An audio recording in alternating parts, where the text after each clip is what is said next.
Hi, everybody. Will Alexander here with this week's interview chair. Today we're interviewing none other than Hollywood's own, Canada's own Fred Peddie. Sit back and listen to Fred for an hour or so.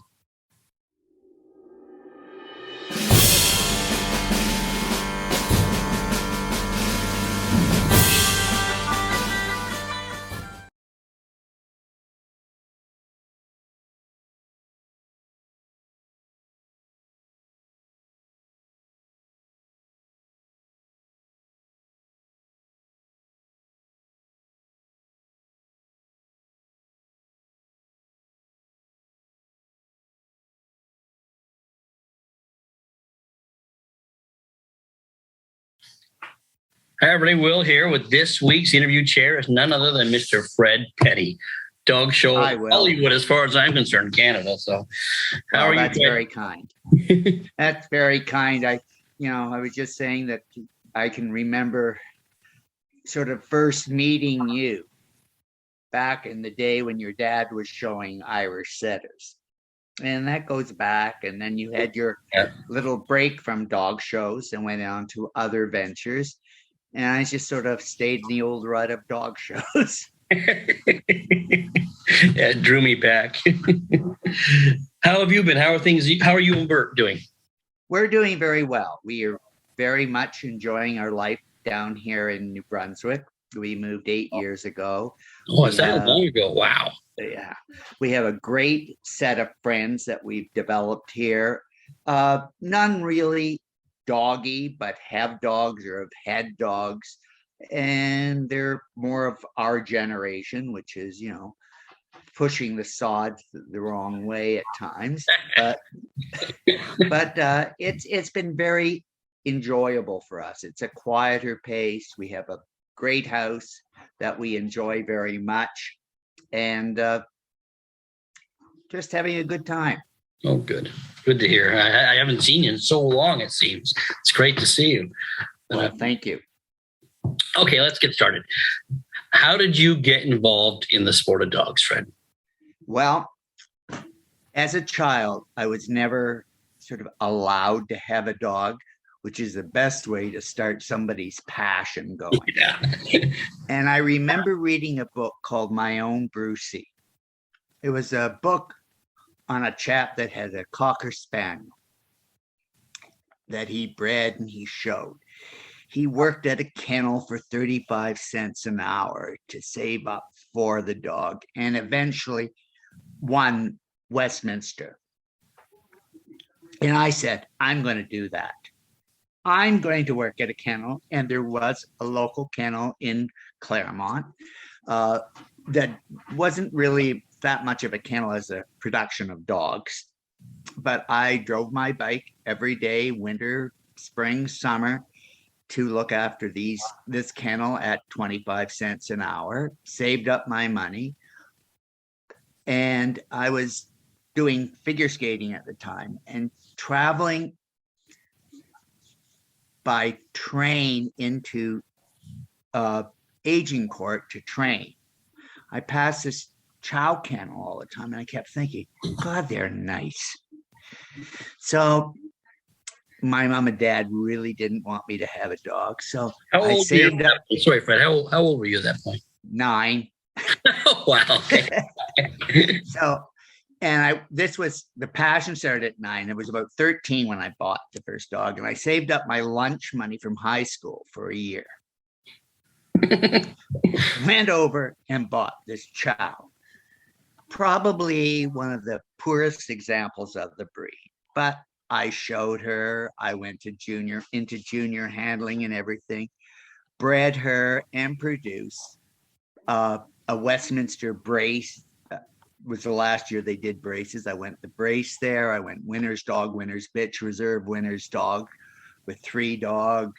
And it mushroomed from there to, the passion in that breed went on to where we had Shang, who did a lot of winning. And well, don't jump ahead like that. I want to know how you got Shang. I want to know. And Shang did so much for Canadian dogdom at the time. So I don't want to miss. It was interesting. I had this these friends, Joey Natras, number one, who was having a litter. And I really liked the bitch that she had. And I said, could I buy pick up litter? And that produced a dog called Buddha Hanfei. And he was a best in show winner. I handled him myself, and then used him at stud for a bitch that Pat Robb had. The puppy, she didn't like the puppy.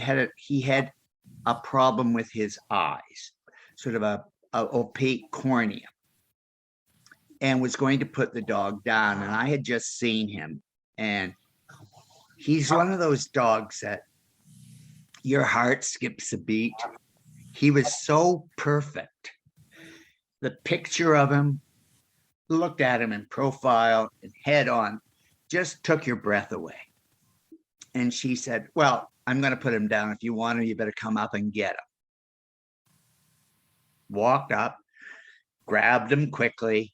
We treated his eye every 3 hours for 6 months. They were fine. And he was one of those dogs that became so lucky.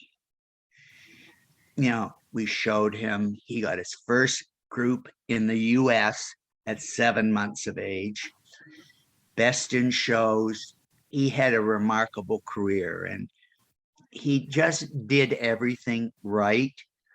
When he won the group at Westminster, the dog that was reported to be the winner of that group was a very famous bulldog.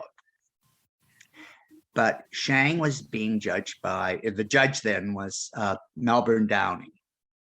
Melbourne Downing with his little clicker came up the ring, stopped, look at the dog, clicked it. Shang just looked at him, stepped 3 feet up, licked his hand, never did it again, and never did it before that. And Melbourne says, any child that licks my hand is winning the group. So he just went on from there. You know, he was a remarkable dog, had great humor, presence, and we were very lucky to have the dog. And from him, we had. What year was the Garden that Shang won? Pardon me? What year did Shang win the group of the Garden? 74. 74, okay. And he was top dog all breed in Canada? 75. 75. And continued, I think his last show was at 9.5. And he won a specialty show in the state. He won the national from the veterans class. Because all the chow people are looking through the list of specials and go, yes, he's not here. He's not here. And all of a sudden. What was his full name? I know it. But... My two's Hansu Shang. And he was on the cover of Dog Food. He was everywhere in Canada. We saw him all the time. He was, and he had a great personality and a kindness to him. He wasn't a nasty dog at any point. You know, he would just go off, and he was a stoic dog, because at Louisville, when they did the Centennial Dog Show in the United States, he was hit by a car while exercising at night. Herb Williams, who was my partner at the time, took him out and took him off lead, and he was hit by a car. I know that. He went on, won the national, won the group, never a whimper on him. Wow. So, you know, just a remarkable dog, and he produced very well. He produced, you know, the top, a couple of best in show winners here, a top dog in Australia. So, you know, he was a nice stepping stone, and he was the catalyst for my judging. And he did a lot for getting me known in the sport, because I had dogs for so many years, but he was the one that really put me on the top and introduced me to people that were great dog people at the time and still are, in retrospect. Well, I And remember him as a kid. So I was in 75, I was 10, and I still remember him. So he was just remarkable. And he was that bright, vibrant red dog. So you're in a black and white group of non-sporting with nothing that, other than golden lasses or something. But all of a sudden you're going down black poodle, white poodle, black and white bulldogs or whatever. And then there's this red chow in front of you. And he was pretty magnificent. And, great dog. He's just one of those dogs that you think back of fondly because I was young, but he's stamped in my head. So I remember seeing him and thinking, there's Shang. So. Yeah. He had his following. He was the Elvis of dogs of the time. That's incredible. How old was Shang? How long? He died at 11. 11, I believe. Okay. No, unfortunately, he died in a swimming pool, but it was really odd because a psychic came up to me a few years later and said, "Don't worry about Shang. He died. He was dead before he hit the water. So he had a heart attack and fell in because he was always running the property around the pool. He knew it. There was no jumping into water after a duck or anything. But, that was kind of weird. That is weird. Yeah. Jeez. Okay. So after Shang's career, where did you go from there? Well, I did a lot of work with Loblaws. And at that point, Dave Nichol was president of Loblaws. And Dave had an obsession with French bulldogs. And we ended up buying him a French bulldog that was being shown at the old Sportsman show. His dog named George.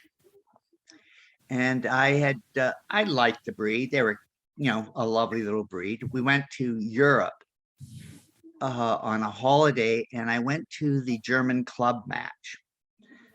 And I got to know the Van Romstonk, who are the De La Peur breeders, and Prince Ratibor von Covey, who won the specialty that day.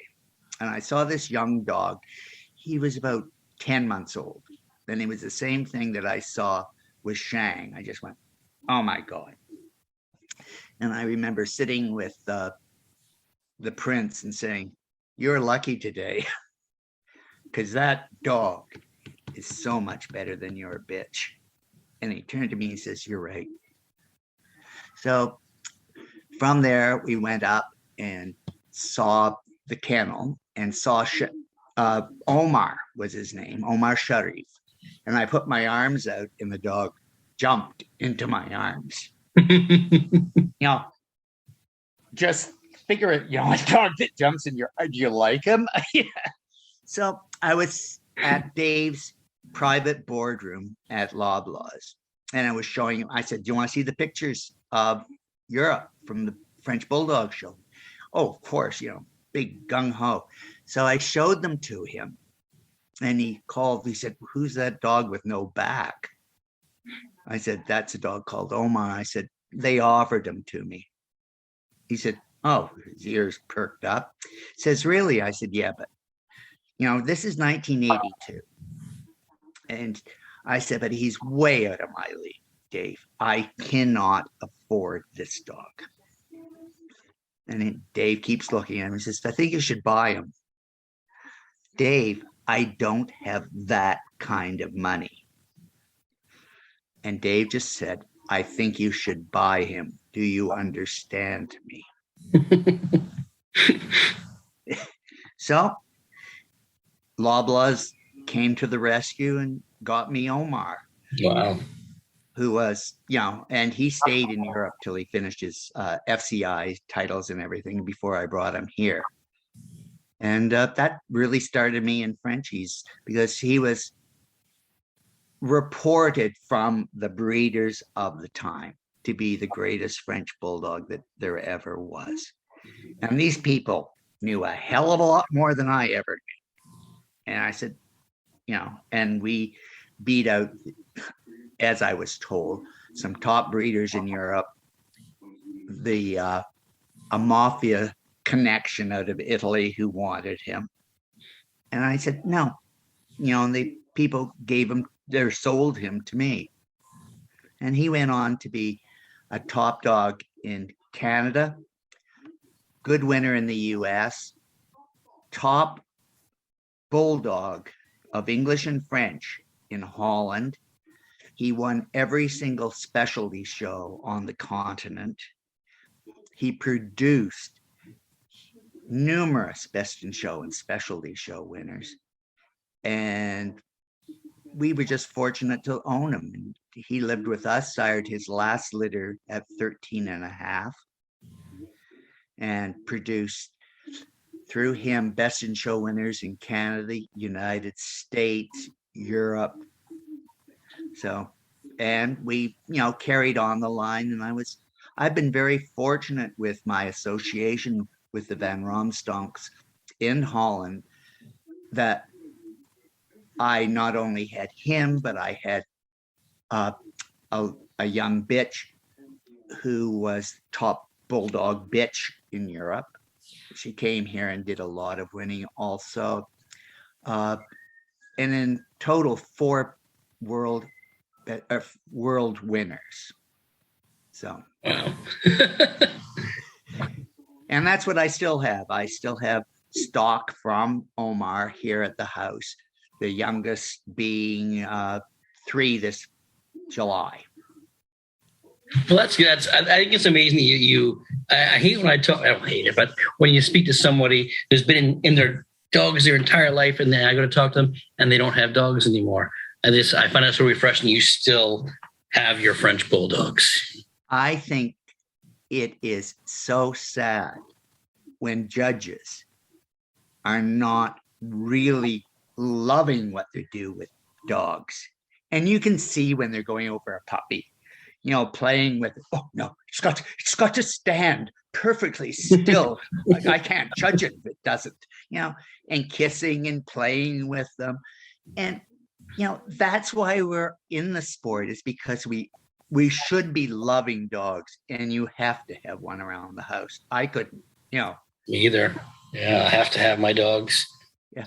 And, sitting at TV, playing fetch with them, running through the house and just being clowns is more rewarding than anything else. I agree. So you opened the door for me there. When did you start your judging career? I started my judging career in 1976. I started doing my provisionals. I was asked to judge in Europe, to do the Norwegian specialty show through Diane Anderson, whom we had met in the States. She was over visiting family. And I said, well, I better get the license in Canada then. And quite honestly, I wasn't pleased with the way people were judging chows at that point. I didn't think the people in the ring were knowledgeable on the breeder, understood it. And I thought, put your money where your mouth is, Fred, and you get out there and do it. So got it and went to Europe, and I still have the record of the largest chow chow entry in Norway's history. So, that's where I did. And then so that was one of your first assignments? Yeah. Wow.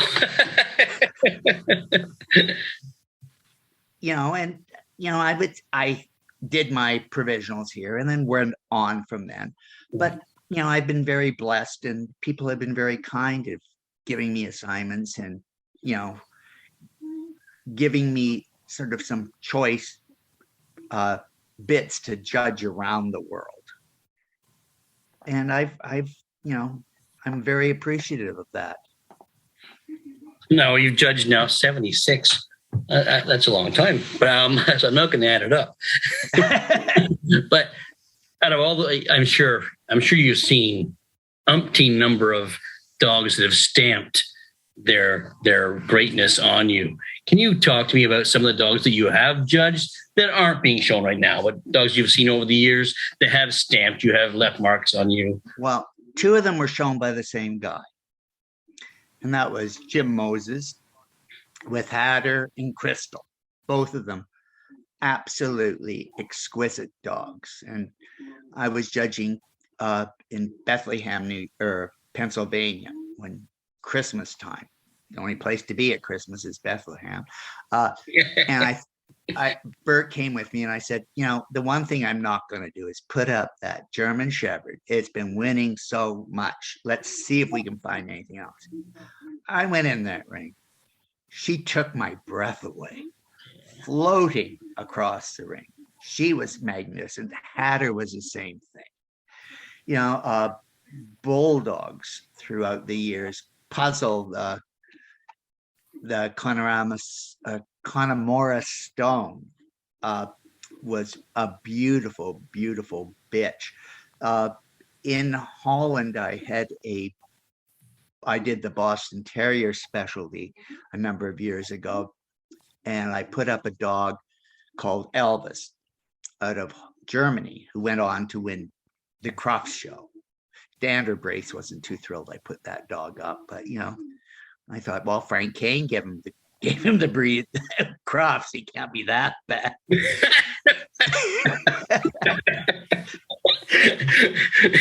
And then I was judging in Truro about 5 years ago, I guess.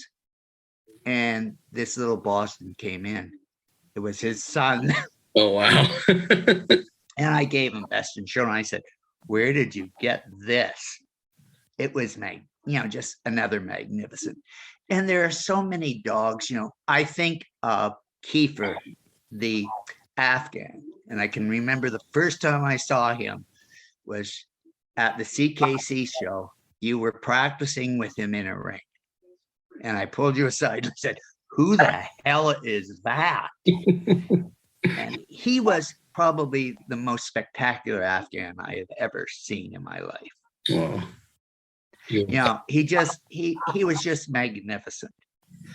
And it didn't hurt that a really good friend of mine owned him and bred him. But, you showed him to perfection. And he was there. There are lots of dogs all through the groups that you think of that, have taken your breath away. In Australia, Darren Bowie's English setters were just to die for. The poolies out of Australia are magnificent. There's nothing. The cord maker dogs, there's nothing like them. And, and I've even in South Africa, I put up a Staffordshire Bull Terrier to reserve best and show. Well, at that point I went, I don't even like the breed that much. But, quality, that's the thing about judging. Quality has to just hit you perfectly. Unfortunately, Dick Mean always used to say, well, not only the cream rises, Fred, but you realize the scum does too. and we've seen dogs that have achieved great records. And you get them in the ring and your hands on them and you go, I don't understand this. They were put up by people you respect and you go, what is it? Is it just peer pressure? Because that can often happen. I remember putting a poodle up, and this line of poodles standard poodles in the East Coast of the US was a line that I seem to always generate to and always find them. And just lost my train of thought again. But this poodle, I put it up, and the people that ran a dog magazine in that area just crucified me. how dare you didn't put up the dog that went to variety at PCA? I said, I happen to like this dog. I liked his substance. I like this. And I spelled it out what I liked, but it didn't matter because, are you going to rock the boat or are you going to be true to yourself? Right. And I've always decided I'm going to make mistakes, and I do make mistakes. And you come back home and you go like, God, what were you thinking? And you think at the time I was judging this dog. It spoke to me. And we are all going to make mistakes, but there's no question about that. But you have to be true to yourself and put I would dog. Someone once told in one of these interviews, actually, to be a true judge to yourself, you need to be selfish. You need to put up who you think is the best one. You need to strictly judge selfishly. So that's right. I agree with that. I agree. It's your own eye. You are paid for an opinion. Hopefully, you are going to give a knowledgeable opinion on the dogs based on understanding of the breed, functionality, type, etc. But you have to have your mind.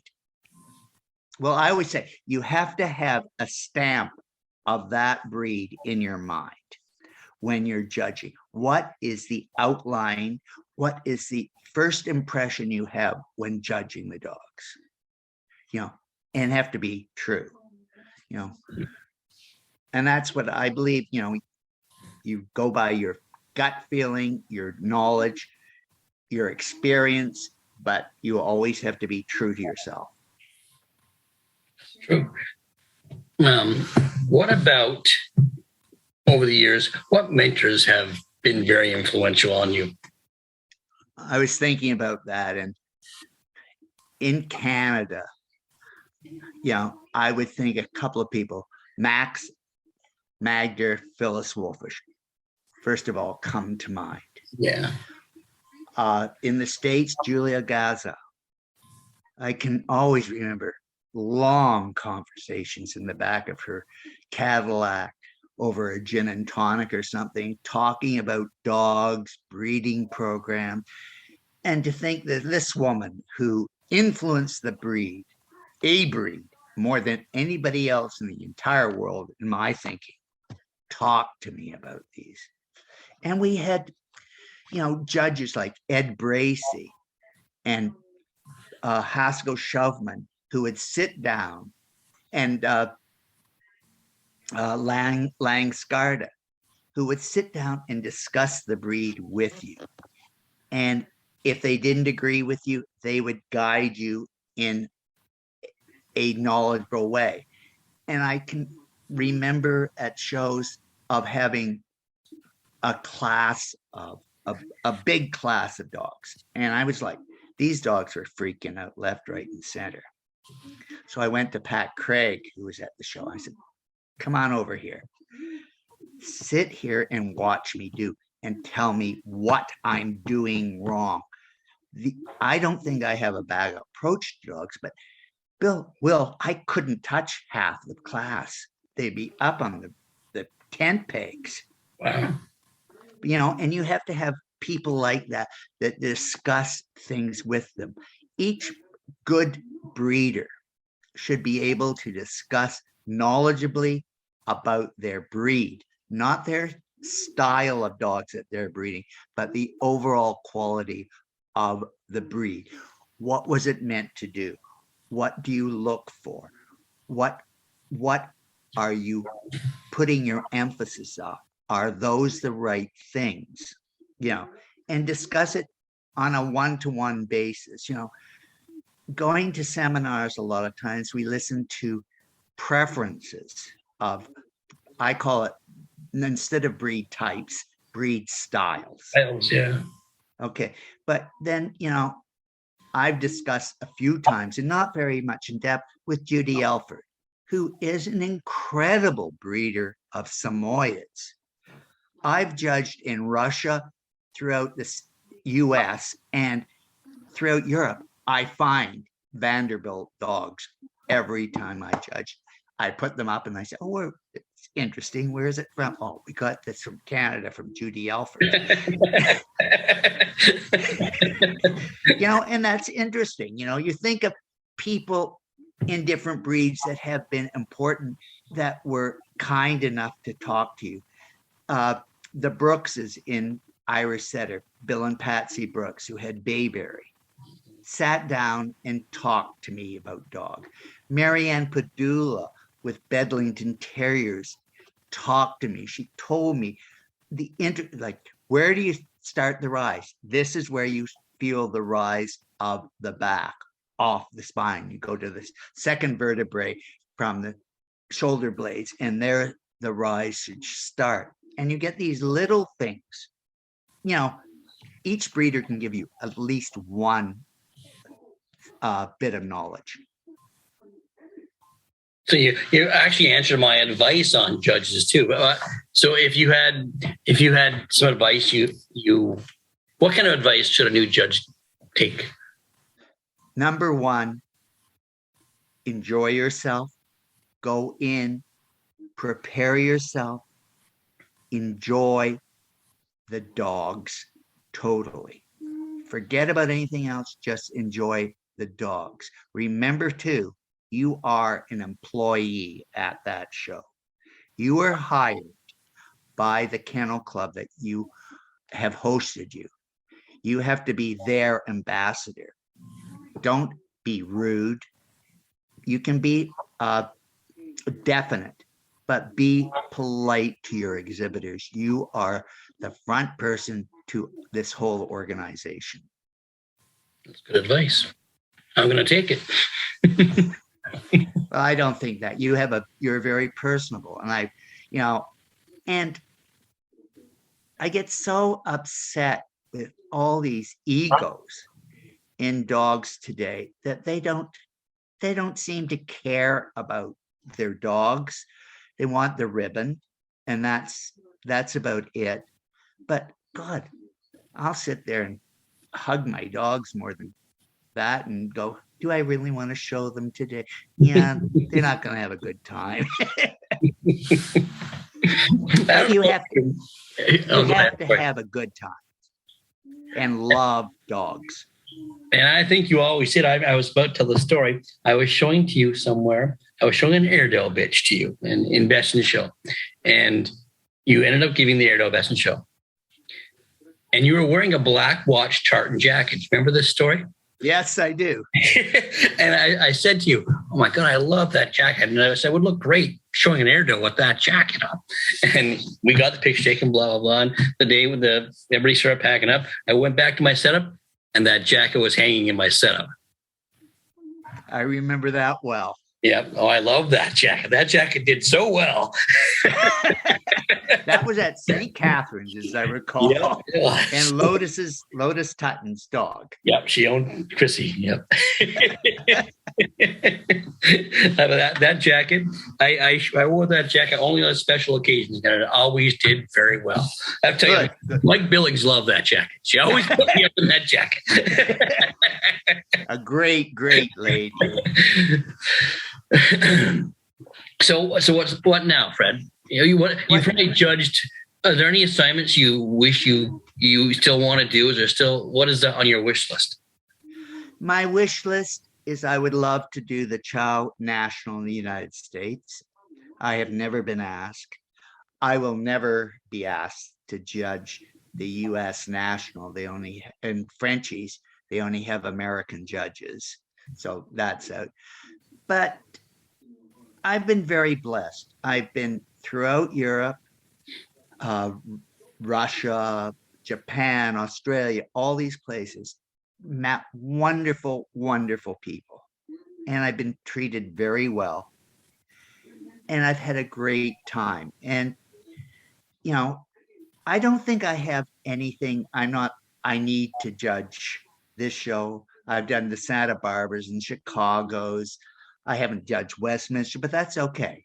That's okay. I've done a lot of great shows for a lot of wonderful people and been very fortunate to have been asked to do them. Mm-hmm.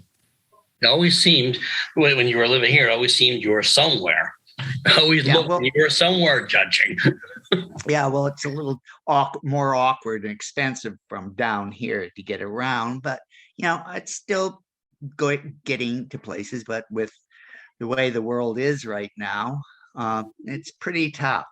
Right. Oh, exactly. Then you've got to be careful anyway. I have a few friends that have been judging, and even they're careful judging 2 hours from their home. You know, and let's face it, I'm more of a stewing hen than a spring chicken. So.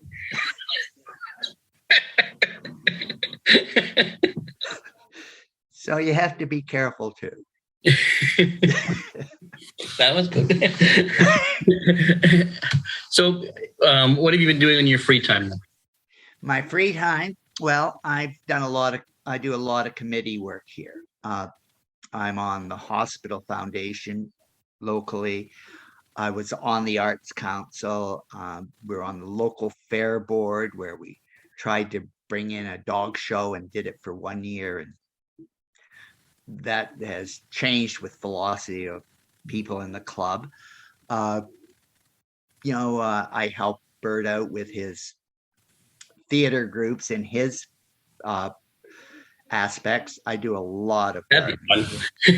Yeah, we have a fabulous garden, and we have, as I said, a little B&B that we enjoy. It gives us a purpose to get up in the morning if you have to cook breakfast and clean the rooms and whatever. It's not the Holiday Inn, but it's a small version, but it's something we enjoy. And having the dog sit on the deck at the end of the day and overlook the garden and have a cocktail or two is fine. Sounds good to me. I have one last question for you then, Fred. If you were to meet the 20-year-old Fred Peddie, what advice would you give him now? Don't lose your hair. Is there a way of doing that? Tell me, please. No, I would say I don't regret anything. I think I have gone through judging, being honest, not being pressured. I've overcome a lot of personal attacks from the ringside out of people that didn't necessarily want an opinion. I think I would do everything just about the same. I've enjoyed my life. I still love my dogs, and I love other people's dogs. I just love getting in the ring and seeing a wonderful dog that you can just sit there and go, my God, that takes my breath away. It just is exciting to see that. Be it, 6 months or a year or 2 years, it's really great to see and enjoy them. I remember something. I don't know if you remember this, but you taught me something years ago, and it would probably be around 76 because the Met was going on, and we had done a little thing with the Met and TV and the newspaper. So I got to spend a lot of time, and we were talking away about something, and you taught me about brushing a dog. And you said, I was brushing my dog, getting ready for whatever TV thing we were doing. And you said, never brush your dog dry, William. Do you remember that? Mm-hmm. You probably don't. But that stuck with me. I still remember, albeit teaching my kids when I was showing dogs a lot, I'd see them brushing. I said, don't brush that dog dry. Spray it. Yeah, you'll just rip the coat. Yep. I was probably about 11 or 12, Fred, when you taught me that. When you told me that. Well, never forgot. You were always a very receptive person. You could discuss something to you and say, yeah, that looks great, or poke fun or say something, but you would listen. And I don't think I was ever mean with anything I've said, or I've tried not to be. God knows I have a mouth that could, a tongue that could slice a tomato. But I thought you were a movie star, so. But thank you. But I think you have to be kind with everything, and just have a good time. Don't worry about, oh, I'm judging. Why are you judging? You to travel, if that's what it takes to travel, to be at a dog show and important, I used to have that expression of there's certain people you go, oh, they come up and say, oh, how did you do today? And you go, well, and they go, and I did this. No, they're not, they're just ego tripping. Just have a great time and be kind to everybody and love the dogs. See, I was taught that early on too about how did you do today? And it was George Olson. I'd say, oh, I did this. I did. He said, you did. You won the breeding Irish setters. I didn't realize you were an Irish setter. He would never let me say things like that. No, but you think of him and George. Speaking of George Ward. Yeah. And I think of Peggy McElwain. Knowing Peggy when she was showing an Irish or an Old English sheepdog working under George. Yeah. All these people that were, but the Kennel Club in the United States do not want personalities anymore. They don't want people that have joys or eccentricities. They want little cookie cutters that do this. You judge on time. Forget about taking your time with a dog that's having a rough day or the owner is their first time in the ring. You've got to just relax and enjoy it all. Yeah. And let the people have a good time. And those personalities were so integral to our history. Like I think of Joe Fagel. I think I was a kid again, but he left such a mark on me. And it wasn't because he stood in the center of the ring and pointed. It was the things he said and things he did. He was so funny. And I know. Outside, the Of people outside, I guess you'd walk your dog and no coffee. Guess you didn't have any friends here today, did you? But we had women who had, big hats that they would judge in. And Marie Meyer, I believe her name was, who was a female wrestler or something like that. Dorothy Nickel, who was a basketball player. And just, you could talk about different things and have a great time about it. And you couldn't wait till they were on a panel. You couldn't wait. No, please. And I'm going out to that show. Well, it's a 5-hour drive. I don't care, but look who's judging. I'm going out there and having a good time. Oh my God, yes. I know. And you would, like, certain dogs that you were showing, I would look 6 months down the road and say, oh, so-and-so is judging. I better get to work. Yeah. That's the way it was. That's true. And, those judges would be consistent with their dogs, or you walk in and you go, oh my God, I'm in trouble today. Oh yeah. Because just looking down that line, that's what he or she is really looking for. That's their, type of dog.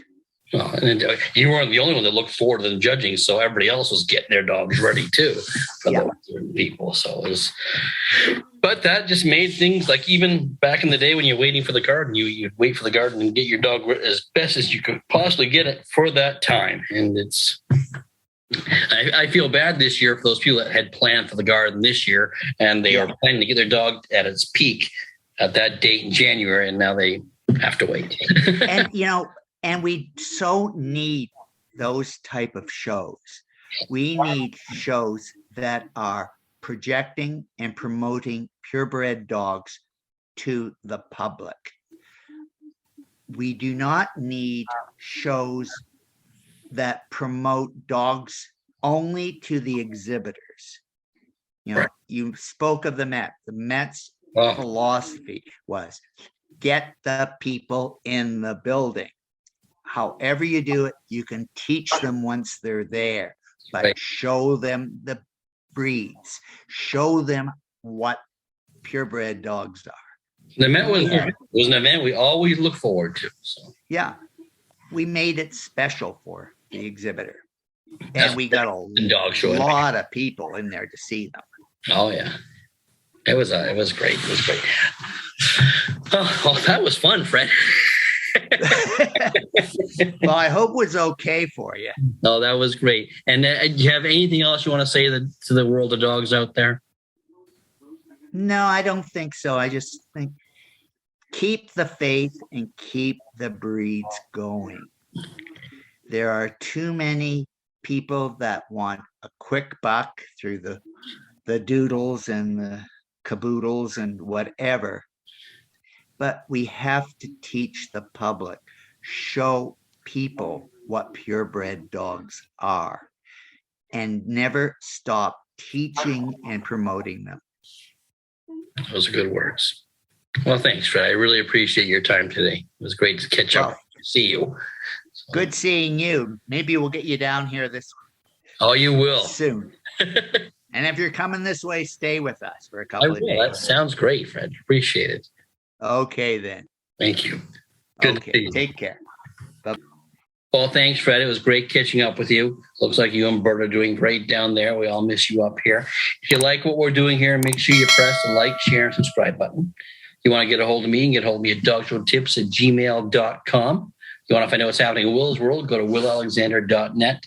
And don't forget about the Dog Show Drive, our podcast, myself and Wayne Kavanaugh, every Thursday. Until then, take care, everybody.